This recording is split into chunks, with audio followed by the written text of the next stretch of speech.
Hello all, welcome to my channel. అందరు ఎలా ఉన్నారు? బాగున్నారా? ఈరోజు అయితే మష్రూమ్ కర్రీ ఎట్లా ప్రిపేర్ చేసుకోవాలి ఈ వీడియోలో అయితే చూద్దాం.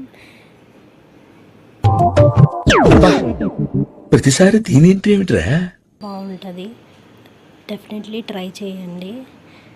చాలామంది ఏంటంటే గ్రైండ్ చేసేస్తారు, అన్నీ ఇట్లా పేస్ట్లా చేసేసి వేస్తారు, అన్నీ టమాటోలు అవి ఇవి చాలా వేసేస్తారు.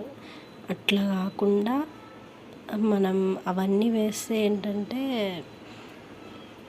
మష్రూమ్ ఫ్లేవర్ తగ్గిపోయి ఈ ఫ్లేవర్ ఎక్కువ అనిపిస్తుంది. మనకి మష్రూమ్ ఫ్లేవరే మన కర్రీకి ఎక్కువ టేస్ట్ ఉండాలి. అట్లా కుక్ చేసుకుంటే బాగుంటుంది. ఇట్లా సింపుల్గా ఈజీగా అయిపోతుంది అన్నమాట. టేస్ట్ అయితే చాలా బాగుంటుంది. ఒకసారి అయితే ఇట్లా ట్రై చేయండి. చాలా సింపుల్ ప్రాసెస్.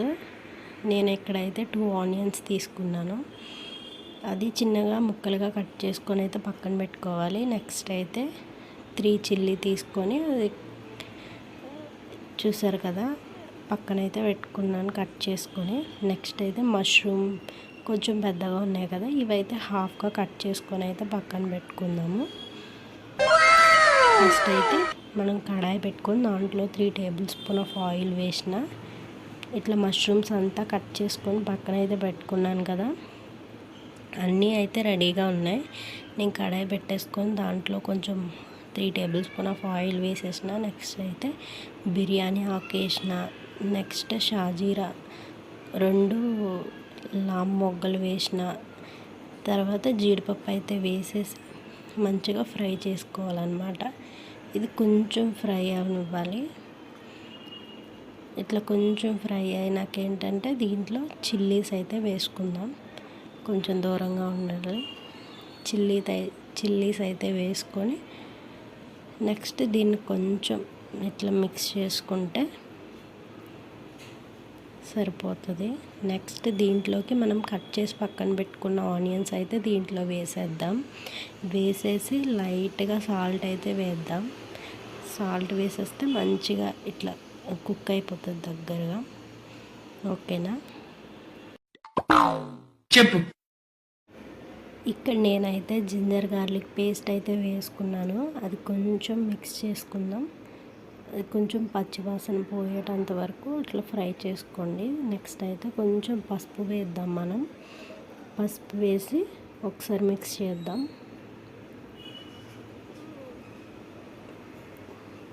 నెక్స్ట్ అయితే కారం వేద్దాం. నేను ఇక్కడైతే 3 టేబుల్ స్పూన్ ఆఫ్ కారం వేస్తున్నాను అన్నమాట.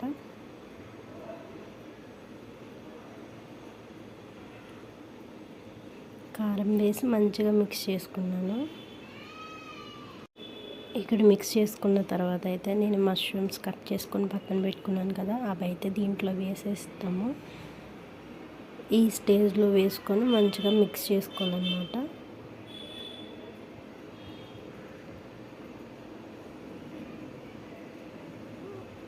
మంచిగా మిక్స్ చేసుకొని అయితే ఒక 2 మినిట్స్ అట్లా వదిలేద్దాం. మిక్స్ చేసుకున్నాం కదా. నెక్స్ట్ అయితే నేను ఒక 1/2 టేబుల్ స్పూన్ సాల్ట్ వేసిన. నెక్స్ట్ అయితే ఒక 1/2 టేబుల్ స్పూన్ మసాలా వేసిన పౌడరు. అది వేసేసి మంచిగా మిక్స్ చేసుకున్నాను అన్నమాట. ఇది మా హస్బెండ్ చేస్తున్నారు కర్రీ. బాగా చేస్తారు, చాలా బాగుంటుంది మష్రూమ్ కర్రీ.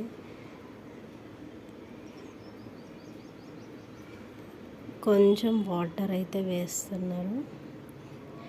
వాటర్ వేసిన తర్వాత కొంచెం వేయాలి, మరీ ఎక్కువ వేయాల్సిన పని లేదు. ఎందుకంటే మష్రూమ్ తొందరగానే కుక్ అయిపోతుంది కాబట్టి వాటర్ వేసేసుకుంటే మష్రూమ్ కర్రీ ఇట్లా ఒక 5 మినిట్స్ వదిలేస్తే మంచిగా మనకి వాటర్ అంతా డ్రైన్ అయిపోయి మంచిగా కుక్ అయిపోతుంది. కుక్ అయిపోయిన తర్వాత మనం కొత్తిమీర వేసుకొని సరిపోతుంది. కొంచెం కొత్తిమీర వేసుకుందాం. మష్రూమ్ కర్రీ అయితే రెడీ. ఈ కార్యక్రమం ఇంతటితో సమాప్తం. రేపు ఇదే అలవాట్లపై మళ్ళీ కలుసుకుందాం. అంతవరకు సెలవా మరి. చాలా సింపుల్ ప్రాసెస్. ఒకసారి ట్రై చేయండి. నచ్చితే లైక్ చేయండి.